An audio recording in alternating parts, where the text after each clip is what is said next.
शांति। बाबा कहते, बच्चे मैं इस संगम युग पर तुम बच्चों को पढ़ाई पढ़ाने आया हूँ, तो तुम्हें अच्छी रीति से पढ़ाई पढ़नी चाहिए। देही अभिमानी बनने की प्रैक्टिस करनी चाहिए। अभी जितना पढ़ाई में गैलअप करेंगे उतना श्रेष्ठ पद की प्राप्ति होगी। तुम बच्चों को ये भी अटेंशन रखना है कि आँखें बहुत धोखा देती हैं, इसीलिए इन आँखों को सिविल बनाने का पुरुषार्थ बाबा करवा रहे हैं और तरीका भी बता रहे हैं कि देखते हुए भी नहीं देखना और सबको आत्मिक स्मृति में स्थित होकर खुद भी अपना भी चिंतन करना और अन्य आत्माओं को भी आत्मिक स्थिति में देखते रहना, सुनते रहना, कार्य करते रहना, तो उससे आंखें सिविल बन जाएंगी, जिससे हमारा इस जन्म में जो पाप कर्म हुए हैं उसके अलावा अन्य कोई पाप न हो पाए। 25 तारीख की वाणी है। मीठे बच्चे, अपने ऊपर आपे ही कृपा करनी है। पढ़ाई में गैलअप करो। कोई भी विकर्म करके अपना रजिस्टर खराब नहीं करो। प्रश्न है, इस ऊंची पढ़ाई में पास होने के लिए मुख्य शिक्षा कौन सी मिलती है? उसके लिए किस बात पर विशेष अटेंशन चाहिए? उत्तर, इस पढ़ाई में पास होना है तो आंखें बहुत बहुत पवित्र होनी चाहिए, क्योंकि यह आंखें ही धोखा देती हैं, यही क्रिमिनल बनती हैं। शरीर को देखने से ही कर्म इंद्रियों में चंचलता आती है, इसीलिए आंखें कभी भी क्रिमिनल न हो। पवित्र बनने के लिए भाई बहन होकर रहो। याद की यात्रा पर पूरा पूरा अटेंशन दो। गीत बजा है, धीरज धर मनवा, तेरे सुख के दिन आए। ओम शांति। किसने कहा? बेहद के बाप ने बेहद के बच्चों को कहा।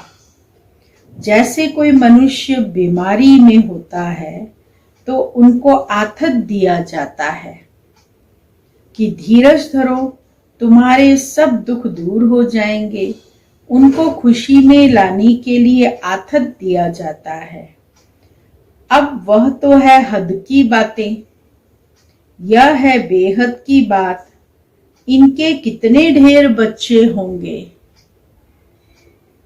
सबको दुख से छुड़ाना है, यह भी तुम बच्चे ही जानते हो। तुमको भूलना नहीं चाहिए। बाप आए हैं सर्व की सद्गति करने। सर्व का सद्गति दाता है तो इसका मतलब सभी दुर्गति में है। सारी दुनिया के मनुष्य मात्र, उनमें भी खास भारत आम दुनिया कहा जाता है। खास तुम सुख धाम में जाएंगे, बाकी सब शांति धाम में चले जाएंगे। बुद्धि में आता है, बरोबर हम सुख धाम में थे तो और धर्म वाले शांति धाम में थे। बाबा आया था, भारत को सुखधाम बनाया था, तो एडवर्टाइजमेंट भी ऐसी करनी चाहिए। समझाना है, हर 5000 वर्ष बाद निराकार शिव बाबा आते हैं। वह सभी का बाप है, बाकी सब ब्रदर्स हैं। ब्रदर्स ही पुरुषार्थ करते हैं फादर से वर्षा लेने का। ऐसे तो नहीं फादर्स पुरुषार्थ करते हैं। सब फादर्स हों तो फिर वर्षा किससे लेंगे? क्या ब्रदर्स से? यह तो हो न सके। अभी तुम समझते हो यह तो बहुत सहज बात है। सतयुग में एक ही देवी देवता धर्म होता है, बाकी सब आत्माएं मुक्ति धाम में चली जाती हैं। वर्ल्ड की हिस्ट्री ज्योग्राफी रिपीट करते हैं तो जरूर एक ही हिस्ट्री ज्योग्राफी है जो रिपीट होती है। कलयुग के बाद युग होगा, दोनों के बीच में फिर संगम युग भी जरूर होगा। इसको कहा जाता है सुप्रीम पुरुषोत्तम कल्याणकारी युग। अभी तुम्हारी बुद्धि का ताला खुला है तो समझते हो यह तो बहुत सहज बात है। नई दुनिया और पुरानी दुनिया। पुराने झाड़ में जरूर बहुत पत्ते होंगे, नए झाड़ में थोड़े पत्ते होंगे। वह है सतो प्रधान दुनिया, इनको तमो प्रधान कहेंगे। तुम्हारा भी नंबरवार पुरुषार्थ अनुसार बुद्धि का ताला खुला है।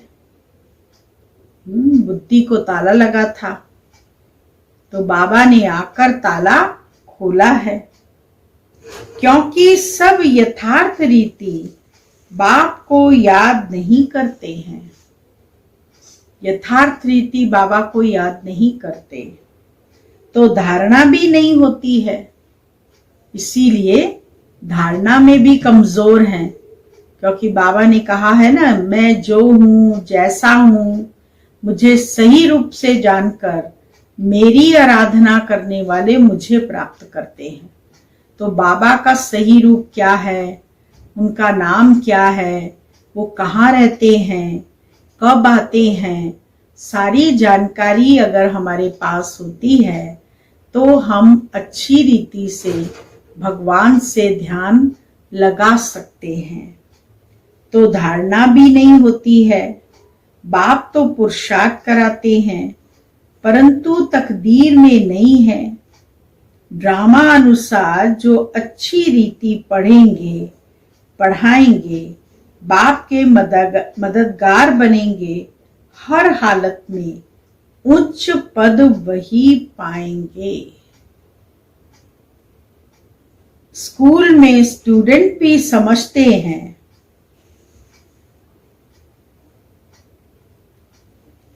कि हम कितने मार्क्स से पास होंगे। तीव्र वेगी जोर से पुरुषार्थ करते हैं। ट्यूशन के लिए टीचर रखते हैं।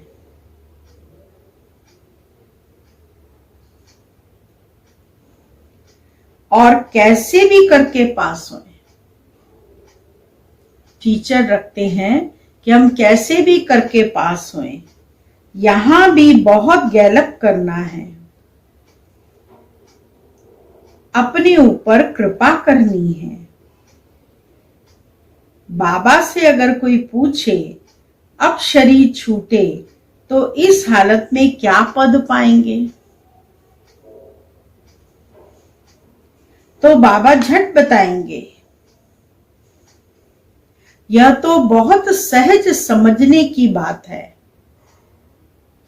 जैसे हद के स्टूडेंट समझते हैं, बेहद के स्टूडेंट भी समझ सकते हैं, बुद्धि से समझ सकते हैं। हमसे घड़ी घड़ी यह भूलें होती हैं।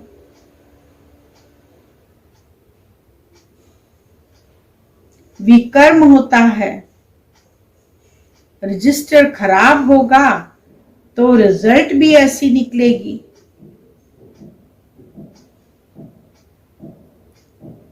हरेक अपना रजिस्टर रखे। यूं तो ड्रामा अनुसार सब नूंद हो ही जाती है। खुद भी समझते हैं हमारा रजिस्टर तो बहुत खराब है। न समझ सके तो बाबा बता सकते हैं। स्कूल में रजिस्टर आदि सब रखा जाता है। इनका तो दुनिया में किसको पता नहीं है। नाम है गीता पाठशाला। वेद पाठशाला कभी नहीं कहेंगे। वेद उपनिषद ग्रंथ आदि किसकी भी पाठशाला नहीं कहेंगे। पाठशाला में एम ऑब्जेक्ट है। हम ये भविष्य में यह बनेंगे। कोई वेद शास्त्र बहुत पढ़ते हैं तो उनको भी टाइटल मिलता है, कमाई भी होती है। कोई कोई तो बहुत कमाई करते हैं, परंतु वह कोई अविनाशी कमाई नहीं है, साथ नहीं चलती है। यह सच्ची कमाई साथ चलनी है, बाकी सब खत्म हो जाता है। तुम बच्चे जानते हो हम बहुत बहुत कमाई कर रहे हैं। हम विश्व के मालिक बन सकते हैं। सूर्यवंशी डिनाइस्टी है तो जरूर बच्चे तख्त पर बैठेंगे। बहुत उच्च पद है। तुमको स्वप्न में भी नहीं था कि हम पुरुषार्थ कर राज्य पद पाएंगे। इसको कहा जाता है राजयोग। वह होता है बैरिस्टर योग, डॉक्टरी योग। पढ़ाई और पढ़ाने वाला याद रहता है।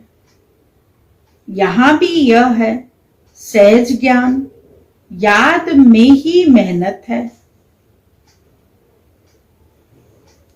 अपने को देही अभिमानी समझना पड़े। आत्मा में संस्कार भरते हैं। बहुत आते हैं जो कहते हैं हम तो शिव बाबा की पूजा करते थे, परंतु क्यों पूजा करते हैं यह नहीं जानते।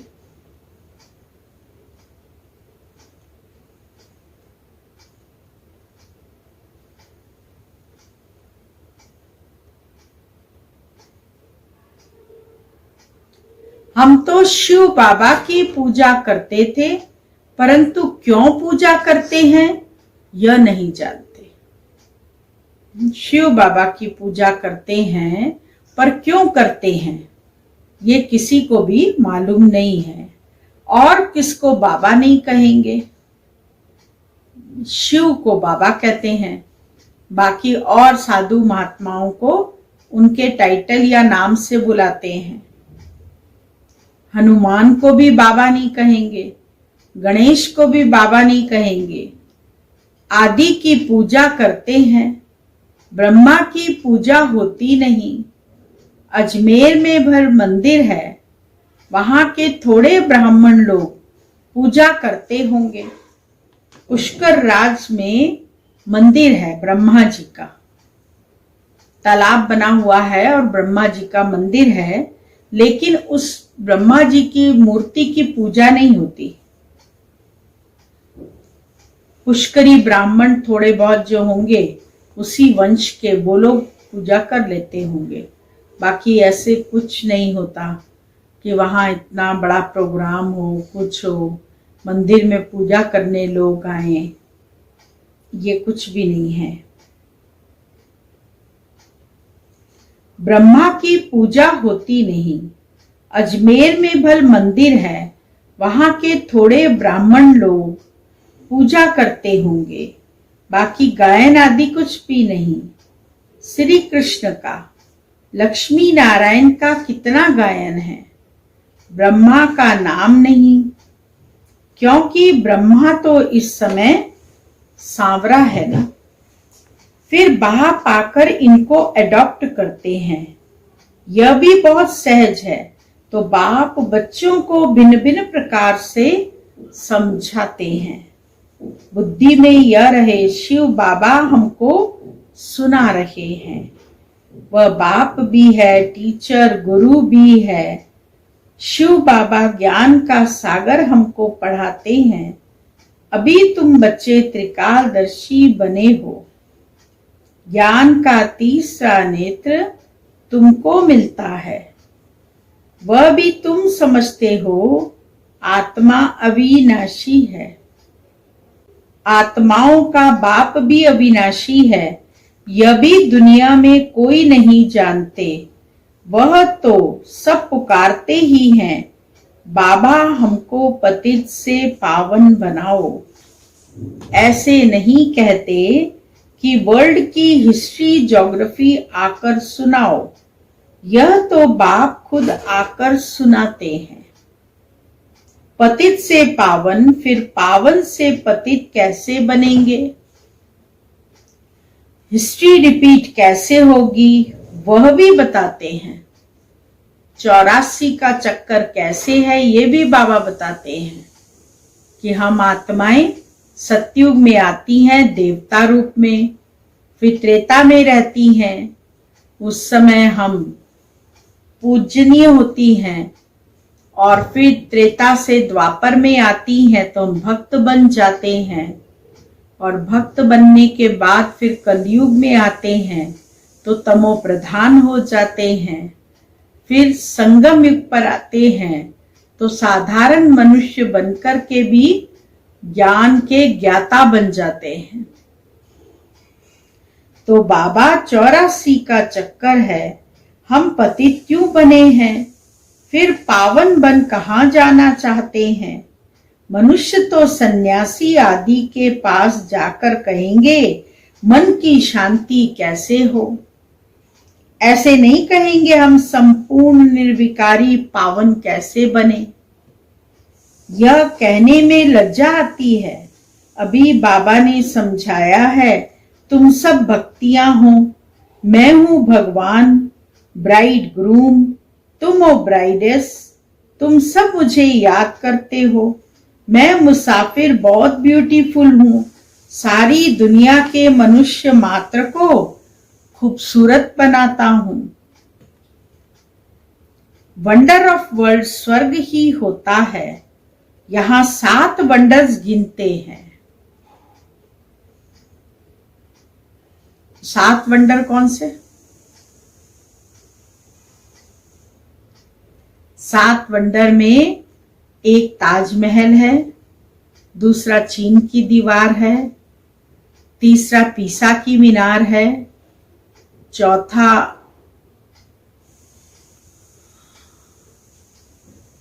पिरामिड है। ऐसे 7 चीजें wonder of the world count होती हैं। और स्वर्ग जो है वो सबसे ज्यादा वंडरफुल है। ये तो लौकिक दुनिया की चीजें हैं 7, जिनको इतना महत्व देते हैं लोग और उनको गिनते हैं उस रीति से, समझते हैं इन जैसा वंडरफुल दुनिया में आज तक कुछ नहीं बना है। परंतु बाबा आकर के स्वर्ग की स्थापना करते हैं, जहां पर सोने के महल होंगे, हीरे ज्वारात जड़े होंगे और जहां सब सुखी होंगे। यथा राजा रानी तथा प्रजा, किसी को भी दुख नहीं होगा। बाबा हमको इतना शुद्ध पवित्र पावन बनाकर और ऐसी सुंदर दुनिया में हम आत्माओं को ले जा रहे हैं। इसलिए सबको उस दुनिया में जाने की तैयारी करना है। बाप भी एक, स्वर्ग भी एक। वहां तो वंडर ऑफ वर्ल्ड एक ही स्वर्ग है। यहां तो कितने वंडर हैं, लेकिन वहां तो एक ही है, जिसको सभी मनुष्य मात्र याद करते हैं। यहां तो कुछ भी वंडर है नहीं। तुम बच्चों के अंदर धीरज है कि अब सुख के दिन आ रहे हैं। तुम समझते हो इस पुरानी दुनिया का विनाश हो, तब तो राजाई मिले स्वर्ग की। अभी अर्जुन राजाई स्थापन नहीं हुई है, हाँ प्रजा बनती जाती है। बच्चे आपस में राय करते हैं, सर्विस की वृद्धि कैसे हो, सबको पैगाम कैसे दें। दुनिया के कोने कोने में, गांव के कोने कोने में कैसे पैगाम पहुंचे, बाबा कहते उस पे आपस में राय बच्चे करते हैं। बाप आदि सनातन देवी देवता धर्म की स्थापना करते हैं, बाकी सबका विनाश कराते हैं। ऐसे बाप को याद करना चाहिए ना। बाबा ही स्वर्ग की स्थापना कर रहे हैं, हम सब बच्चे तो बाबा के सहयोगी हैं। बाबा ने हम पर इतनी कृपा दृष्टि रखी कि हम सबको अपना सहयोगी बनाया। सहयोगी बना के हमें नई दुनिया की स्थापना के निमित्त बना रहे हैं। करने वाला बाबा है जो कर रहा है, इसीलिए कोने कोने में संदेश पहुंचाने की युक्तियां भी बाबा ही हम बच्चों को बताएंगे। हम बच्चे तो अपनी रीति पुरुषार्थ करते ही हैं। बाबा ने जैसे पीस चैनल बनाया और पीस चैनल के माध्यम से सब तरफ ऑल ओवर वर्ल्ड के अंदर सब बाबा का संदेश, बाबा के प्रोग्राम सब तरफ पहुंच रहे हैं। ऐसे ही एक दिन आएगा जब कोने कोने के अंदर एक भी व्यक्ति ऐसा नहीं बचेगा जिसको ये सूचना न मिले कि भगवान इस सृष्टि पर आ चुका है। आकर हम आत्माओं को ज्ञान सुना रहे हैं, ज्ञान सुनाकर हमें पवित्र और योगी बना रहे हैं और नई दुनिया की स्थापना हम आत्माओं से करा रहे हैं और हम बच्चों को सबको नई दुनिया में ले जाने का पुरुषार्थ करा रहे हैं। ऐसे बाप को याद करना चाहिए ना, जो बाप हमको राज तिलक का हकदार बनाए। बाकी सबका विनाश करा देते हैं। नेचुरल क्लेमिटीज भी ड्रामा में नुदी हुई है। इस बिगड़ दुनिया का विनाश हो नहीं सकता। बाबा कहते हैं अभी तुम्हारा इम्तिहान बहुत नजदीक है। मृत्यु लोक से अमर लोक ट्रांसफर होना है। जितना अच्छी रीति पढ़ेंगे पढ़ाएंगे उतना उच्च पद पाएंगे, क्योंकि प्रजा अपनी बनाते हो। पुरुषार्थ कर सबका कल्याण करना चाहिए। Charity begins at home. यह कायदा है। पहले मित्र संबंधी बिरादरी आदि वाले ही आएंगे। Charity begins at home. अपने परिवार वालों को जागृत करो, उनकी कुंभकर्ण की नींद समाप्त करो और उनको ज्ञान सुनाओ। सबसे पहले वो ही आएंगे, पीछे पब्लिक आती है। शुरू में हुआ भी ऐसे। आहिस्ता आहिस्ता वृद्धि हुई। फिर बच्चों के रहने के लिए बड़ा मकान बना जिसको ओम निवास कहते थे, जिसके कारण ओम मंडली मशहूर हो गई। बच्चे आकर पढ़ने लगे। यह सब ड्रामा में नून थी जो फिर रिपीट होगा। इसको कोई बदल थोड़ी ही सकता है। यह पढ़ाई कितनी उच्च है। याद की यात्रा ही मुख्य है। मुख्य आंखें ही बड़ा धोखा देती हैं। आंखें क्रिमिनल बनती हैं तब शरीर की कर्मेंद्रियां चंचल होती हैं। कोई अच्छी बच्ची को देखते हैं तो बस उसमें फंस पड़ते हैं। ऐसे बहुत दुनिया में केस होते हैं। गुरु की भी क्रिमिनल आई हो जाती है। यहाँ बाप कहते हैं क्रिमिनल आई बिल्कुल नहीं होना चाहिए। भाई बहन होकर रहेंगे तब पवित्र रह सकेंगे। मनुष्यों को क्या पता, वह तो हंसी करेंगे। शास्त्रों में तो यह बातें हैं नहीं। बाप कहते हैं यह ज्ञान प्राय लोप हो जाता है। पीछे द्वापर से यह शास्त्र आदि बने हैं। अब बाप मुख्य बात कहते हैं कि अलग को याद करो तो विकर्म विनाश हो जाएंगे। अपने को आत्मा समझो। तुम 84 का चक्कर लगाकर आए हो, अभी फिर तुम्हारी आत्मा देवता बन रही है। छोटी सी आत्मा में 84 जन्मों का अविनाशी पार्ट भरा हुआ है। वंडर है ना? ऐसे वंडर ऑफ वर्ल्ड की बातें बाप ही आकर समझाते हैं। कोई का 84 का, कोई का 50-60 जन्मों का पार्ट है। परमपिता परमात्मा को भी पार्ट मिला हुआ है। ड्रामानुसार यह अनादि अविनाशी ड्रामा है। शुरू कब हुआ, बंद कब होगा, यह नहीं कह सकते। न शुरुआत होने की डेट है, न बंद होने की डेट है। बाबा कहते ये नहीं बता सकते, यह नहीं कह सकते, क्योंकि यह अनादि अविनाशी ड्रामा है। यह बातें कोई जानते नहीं।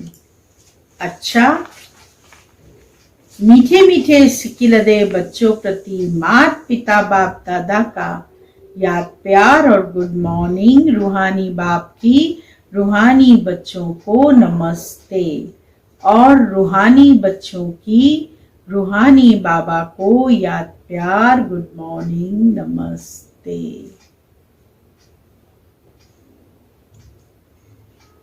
ओम शांति। अब धारणा के लिए मुख्य सार है। पहला पॉइंट, अभी इम्तिहान का समय बहुत नजदीक है, इसीलिए पुरुषार्थ कर अपना और सर्व का कल्याण करना है।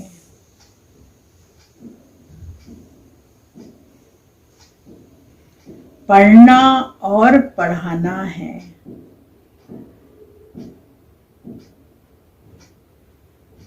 Charity begins at home. दूसरा पॉइंट, देही अभिमानी बन अविनाशी सच्ची कमाई जमा करनी है। अपना रजिस्टर रखना है।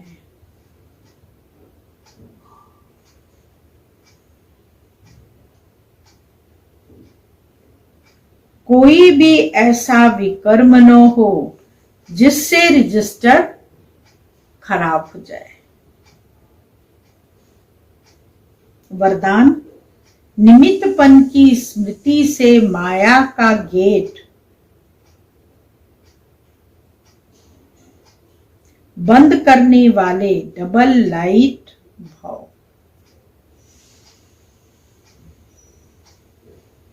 जो सदा स्वयं को निमित्त समझकर चलते हैं, उन्हें डबल लाइट स्थिति का स्वतः अनुभव होता है।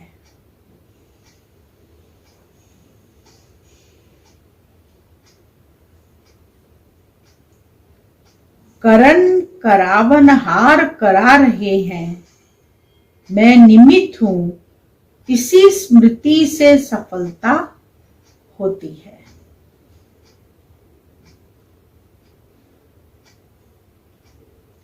मैंपन आया अर्थात माया का गेट खुला।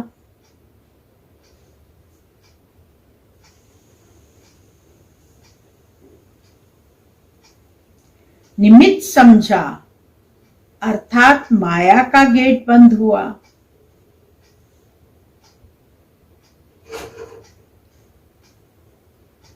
तो निमित्त समझने से माया जीत भी बन जाते और डबल लाइट भी बन जाते।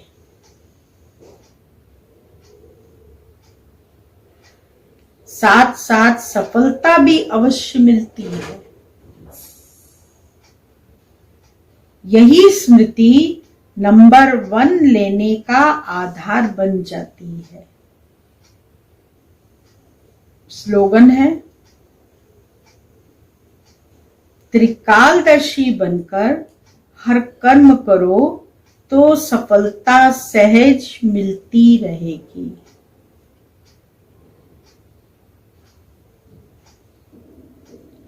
ओम शांति। आज का स्वमान है जो हमको निरंतर चेकिंग करते रहना है, वो है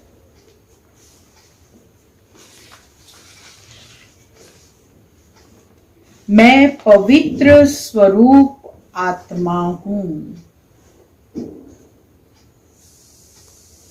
अर्थात पवित्रता का सागर परमात्मा है। मैं पवित्र स्वरूप हूं और जब मैं इस धरती पर आई थी तो संपूर्ण पवित्र थी, परंतु धीरे धीरे मैं मलिन होती गई, विकारों का आवरण मुझ पर चढ़ता गया, तो मैं तमो प्रधान हो गई, काली हो गई। परमात्मा ने मुझे शक्ति देना शुरू किया और मुझे याद दिलाया कि तुम पवित्र स्वरूप आत्मा हो। मैं उस स्थिति में स्थित होती गई तो मैं सांवली से सुंदर बनती गई, शक्तिशाली बनती गई। मेरा ओरा चारों तरफ फैलता गया, कवच का रूप उसने धारण कर लिया।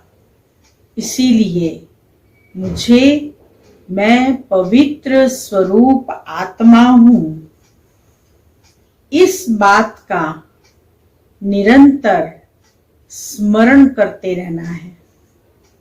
जितना मैं इस बात का स्मरण करूंगी उतना मैं पवित्र स्वरूप आत्मा बनती जाऊंगी।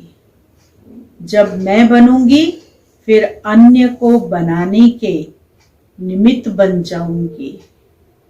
इसीलिए इस स्वमान का अभ्यास करते रहना है, इसे लिखना भी है और साथ में अपने को उस स्थिति में बिठाकर योग का अभ्यास भी करना है, जिससे हमारी भी नैया पार लग जाए और साथ साथ अन्य आत्माओं की भी पार हो जाए।